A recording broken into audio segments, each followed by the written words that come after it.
Kangqi, Kaisar Tiongkok luar biasa yang paling lama berdaulat. Di Kekaisaran Tiongkok, ada beberapa kaisar yang sangat dihormati oleh rakyatnya bahkan setelah ia meninggal. Salah satunya adalah Kaisar Tiongkok Kangqi dari dinasti Qing. Salah satu kaisar luar biasa dalam sejarah Tiongkok, Kangqi merupakan kaisar yang paling lama memimpin yaitu selama 61 tahun. Di masa pemerintahannya, Tiongkok bersatu dan rakyat menjalani kehidupan yang stabil dengan ekonomi dan pertanian yang meningkat. Kaisar Kangqi remaja dan bupati agresifnya. Putra ketiga Kaisar Sunzi, Suanya lahir dari permaisuri Xiao Kang. Ibunya adalah Putri Tulai, seorang jenderal Qing yang terkenal dari klan Tong yang bergengsi. Tulis Nobuo Kanda di laman Britannica. Meski putra kaisar dan permaisuri, ia dan ibunya tidak begitu dihargai oleh ayahnya. Ketika ayahnya mencurahkan sebagian besar perhatiannya pada selir kesayangannya Dong dan putra kesayangan mereka, Suanya belajar dengan rajin. Setelah Kaisar Sunzi meninggal, Suanya naik tahta sebagai Kaisar Kangqi yang berarti harmoni damai. Saat itu dia baru berusia 7 tahun. Sang kaisar muda memiliki 5 saudara laki-laki namun mereka dilahirkan dari selir yang posisinya lebih rendah dari permaisuri. 2 tahun kemudian, ibu kandungnya meninggal karena sakit. Kangqi muda hampir tidak pernah menghabiskan waktu keluarga yang bahagia dengan orang tuanya. Untungnya, neneknya Ibu Suri Xiao Zhuangwen, seorang politikus wanita yang luar biasa, mencintai dan mendukungnya sejak ia lahir. Selain neneknya, Kaisar cilik dibantu oleh 4 wakil penguasa lainnya untuk memerintah kekaisaran.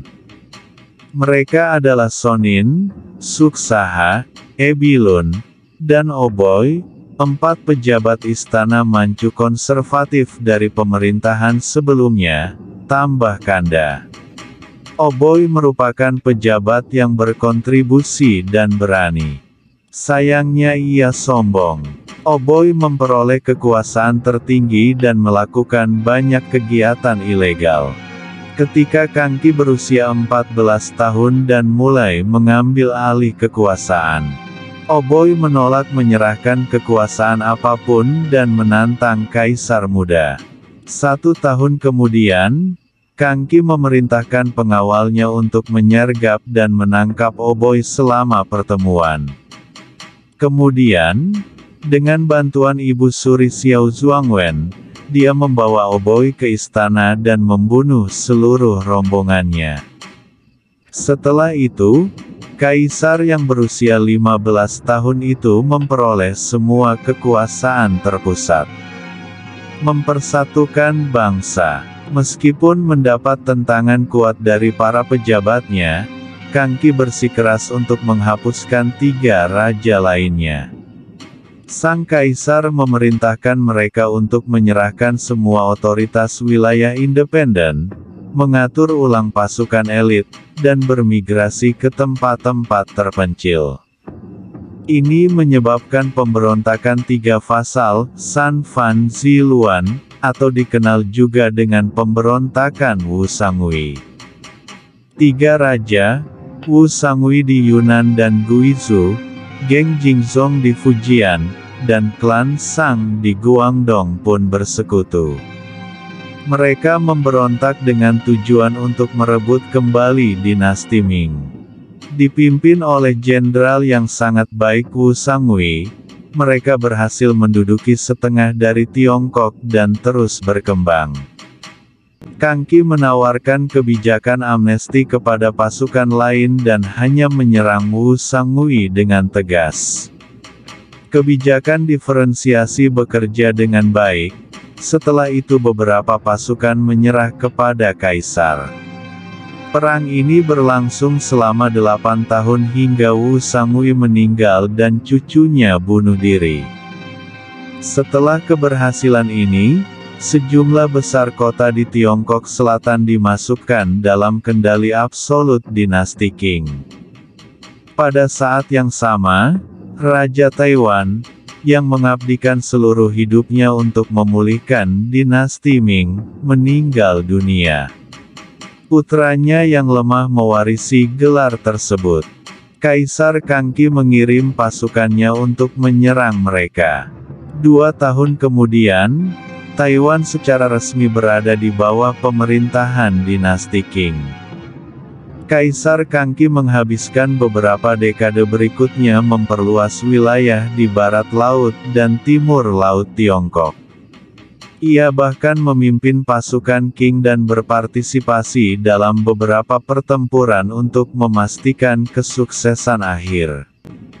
Di bawah pemerintahannya, seluruh bangsa akhirnya bersatu. Kekuasaan mutlak Kaisar Kangqi.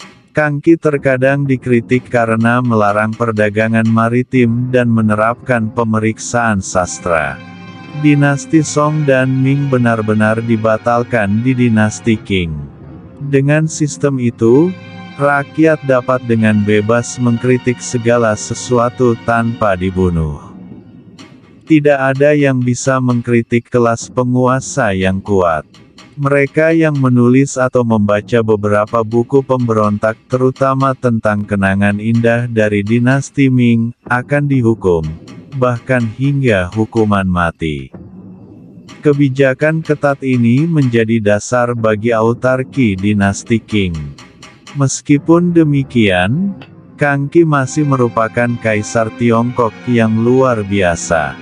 Ia menominasikan banyak pejabat berbakat, menghapus gerakan enklosure, dan menurunkan banyak jenis pajak. Banyak proyek publik diselesaikan pada masa pemerintahannya, termasuk membangun sistem pengendalian banjir, memperbaiki sistem transportasi air, dan memperbaiki Grand Canal. Ia menghormati Konfusianisme sebagai ideologi resmi. Saat memimpin, Kangqi juga memerintahkan sarjana untuk mengedit dan menerbitkan kalender, peta, dan serangkaian karya klasik, seperti Kamus Kangqi. Sebagai penggemar berat sains barat, Kangqi juga belajar banyak dari para misionaris Yesuit barat. Dia mengunjungi banyak tempat di Tiongkok, mencoba untuk mendapatkan informasi langsung tentang kondisi kehidupan rakyat. Kunjungannya itu juga menunjukkan kepada rakyat akan tekadnya untuk membawa kemakmuran. Perebutan tahta di antara para pangeran. Berkaca dari pengalaman masa kecil, Kaisar Kangqi berusaha sekuat tenaga untuk mencintai dan merawat anak-anaknya. Ratu pertamanya, juga cinta dalam hidupnya, meninggal dunia setelah melahirkan bayi laki-laki pertama mereka. Dia kemudian mencalonkan putra tersebut sebagai putra mahkota dan mendidiknya dengan hati-hati. Kangqi juga memberi banyak kesempatan kepada semua putranya untuk terlibat dalam politik. Dia bermaksud membesarkan para putranya itu sebagai politisi yang kuat dan brilian. Mereka diharapkan dapat berkontribusi untuk kemakmuran kekaisaran. Namun seiring dengan bertambahnya kekuatan, beragam keinginan pun muncul. Ketika banyak pangeran yang memenuhi syarat sama-sama ambisius dan banyak akal, terjadi persaingan ketat atas tahta. Saat itu, Kangqi memiliki 35 putra, Kanda menambahkan lagi.